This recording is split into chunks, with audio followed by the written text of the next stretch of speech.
السلام علیکم یا صاحب العصر والزمان۔ اصل مقصد کیا ہے؟ اللہ اور شیطان کا مقابلہ ہے اصل میں، ٹھیک ہے۔ اصل مقصد تو ہے صرف وہ ایک نقطہ ہی ہے، ایک پوائنٹ،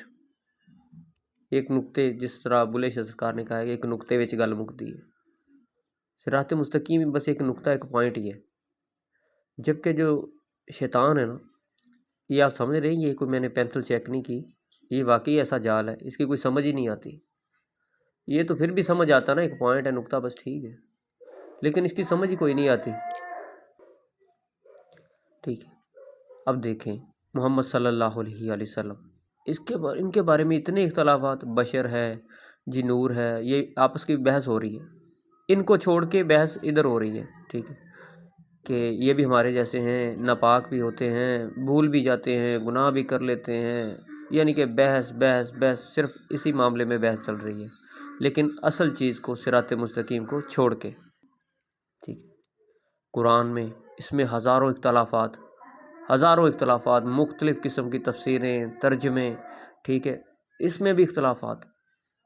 ٹھیک ہے۔ ان کو چھوڑ کے اختلافات، ان میں اختلافات، وضو میں، غسل میں اختلافات،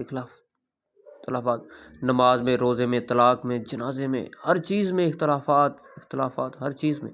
ٹھیک ہے۔ ہر فرقے کے، ایک کے نہیں، ہر فرقے کے، خلافت میں بھی اختلافات، اماموں میں بھی، کتابوں میں بھی، آل رسول میں بھی اختلافات، ہر چیز میں۔ یعنی کہ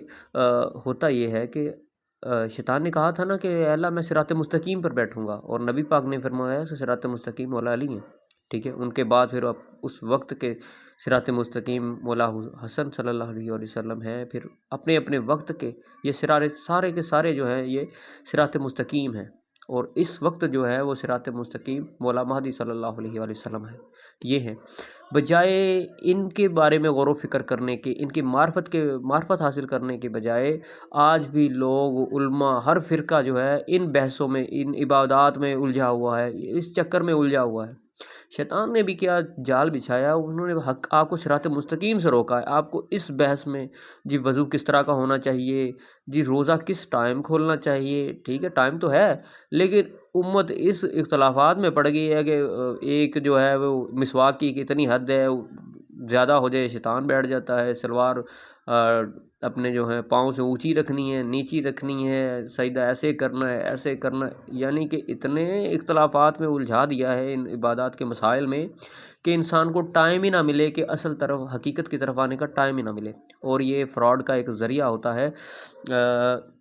یقین کریں، فراڈ کرنے کا ایک طریقہ کار ہوتا ہے، وہ کیا ہوتا ہے کہ جب آپ کسی بس میں سوار ہوتے ہیں تو بھیڑ کا فائدہ اٹھاتا ہے، کوئی بھی جو پک پاکٹر، جیب کترا ہوتا ہے، چور ہوتا ہے، وہ بھیڑ کا فائدہ اٹھا کے آپ کو ایک دھکا مارتا ہے، آپ کا پورا دھیان جو دھکے کی طرف جاتا ہے، دوسرا آپ کا والیٹ، پرس جو ہے وہ نکال لیتا ہے۔ اسی طرح آپ نے بینک میں دیکھا ہوگا،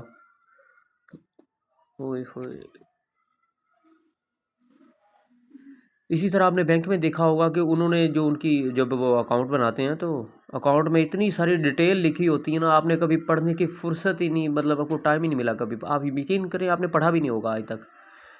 مطلب آپ ویریفائی کرنا چاہیں تو آپ کو سمجھ ہی نہیں آئے گی، پتہ نہیں کیا کرنا ہے کیا نہیں کرنا، آپ سائن کر دیتے ہیں کہ جو بھی لکھا ہوگا ٹھیک ہی لکھا ہوگا۔ اسی طرح آپ کو بکس ملتی ہیں، اس کے ساتھ ایک کاپی جاری ہوتی ہے، آپ نے کبھی کاپی پڑھنے کا بھی دھیان نہیں دیا کہ میں نے، کیونکہ لکھا ہی اتنا زیادہ ہوتا ہے کہ بندہ پڑھتا ہی نہیں ہے۔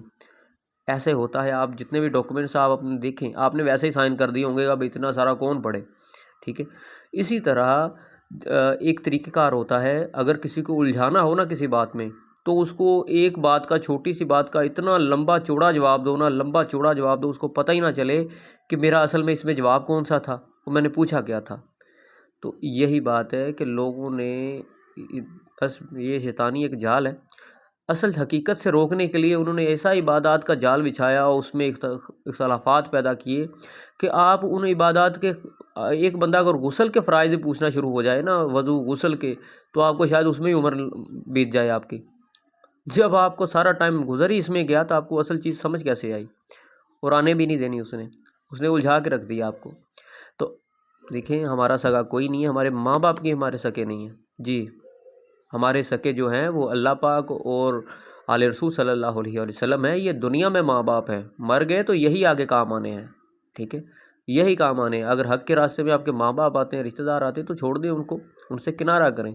ٹھیک ہے، اصل حقیقت کی طرف آئیں، اصل حقیقت کی طرف آئیں۔ آپ ان بحثوں میں نہ پڑیں، بلکہ جو ان کا فرمان ہے اس کے اوپر غور کریں کہ انہوں نے کیا فرمایا ہے، اور یقین کریں یہ جو ساری بحثیں ہیں نا، یہ ان کے فرمان کے مطابق نہیں ہو رہی۔ میں نے کہا نا جیسے امام ہو رہے ہیں، کتابیں ہو رہے ہیں، یہ ان کتابوں سے باتیں ہو رہی ہیں، آپ کو الجھایا ہوا ان عبادات کے چکروں میں، اور یہاں تک کہ اپنے آپ کو ان کے ماننے والے بھی جو لوگ ہیں نا، ان ہستیوں کے ماننے والے لوگ ہیں، انہوں نے بھی الجھایا ہوا آپ کو۔ جی میں نے کہا آپ کے سگے کوئی بھی نہیں ہے، جو فرقہ ہے نا، چاہے وہ شیعہ سنی، جو فرقہ ہے وہ بس فرقہ ہی ہے، وہ صرف اپنے فرقے کی سائڈ لے گا، باقی کو وہ برا ہی کہے گا، یہ اس میں بات ہے۔ اور ان میں کیا برائی ہوئی، ان کے ماننے والوں میں کیا برائی ہوئی، انہوں نے اپنے وقت کے امام مہدی صلی اللہ علیہ وسلم کو چھوڑ دیا۔ چھوڑنے سے مراد ہے ان کا ذکر نہ ہونے کے برابر ہے، ان کی معرفت نہ ہونے کے برابر ہے۔ آج بھی ان کے مجالس میں ان کا ذکر نہایت ہی کم ہوتا ہے، ایسا ہی ہے، ٹھیک ہے، نہایت ہی کم ہوتا ہے، دعا کی حد تک، اس سے زیادہ کچھ بھی نہیں، ٹھیک ہے۔ مقصد کیا ہے کہ صراط مستقیم سے بھٹکا کے آپ کو عبادات کی طرف دھیان کروا دیا پورا، حالانکہ ضرورت وقت کے امام کی تھی۔ آج ہر فرقے کا عالم آپ کو صراط مستقیم کی بجائے عبادت میں الجھائے ہوئے ہے۔ وقت کے امام پر دھیان دینے سے روکنے کے لیے عبادات ان کے مسائل میں غور و فکر کروا رہا ہے، تاکہ کوئی اس طرف نہ آئے صرف ان چیزوں کے بارے میں، ٹھیک ہے، جبکہ انتہائی ضرورت تھی وہ وقت کے امام کی تھی، صراط مستقیم کی تھی، جو کہ وقت کا امام ہے، ٹھیک ہے۔ صراط مستقیم سے روکنے کے لیے یہ سارا جال بچھایا ہوا ہے، اور اس کی سمجھ بھی کبھی نہیں آنی۔ یقین کریں آپ سارے کے سارے اختلافات آپ کے کلیئر ہو جائیں نا، ساری امت اس اختلافات مطلب ایک ہو جائے اس معاملے میں، ساری امت ایک ہو جائے، جب بھی اگر مولا کی معرفت نہ ہوئی تو وہ لعنتی ہے بندہ، وہ جاہل ہے، وہ کفر کی موت مرے گا۔ اگر اس کو مولا امام زمانہ کی معرفت نہ ہوئی، اپنے وقت کے امام کی معرفت نہ ہوئی، تو یقین کریں ساری چیزوں سے الجھنے کی بجائے جو نقطے کی بات ہے، جو پوائنٹ کی بات ہے، جو صراط مستقیم کی بات ہے، وہ وقت کا امام ہے، تو وقت کے امام کی معرفت حاصل کرنے کی کوشش کریں۔ اب بندے پوچھتے ہیں وہ کیسے حاصل کی جائے، تو یہ اپنے دل سے ہی پوچھیں کہ وہ کیسے کی جائے، بس جس کی جتنی طلب ہوتی ہے وہ پا لیتا ہے چیز۔ آپ طلب تو پیدا کریں مولا سے، مولا کی معرفت کی آپ طلب پیدا کریں، تو آپ کو راستے آسان بھی ہو جائیں گے۔ لیکن اگر آپ گھر بیٹھے کہیں کہ وہ کیسے ہو سکتی، وہ کیسے، تو ایسے نہیں، آپ بس اپنے اندر اپنے آپ سے پوچھیں کہ وہ کیسے ہوگی، میں کیسے مل سکتا ہوں اپنے وقت کے امام سے، تو پھر مولا راستہ بنا بھی دیں گے۔ باقی حب علی رحمت اللہ، بغض علی لعنت اللہ۔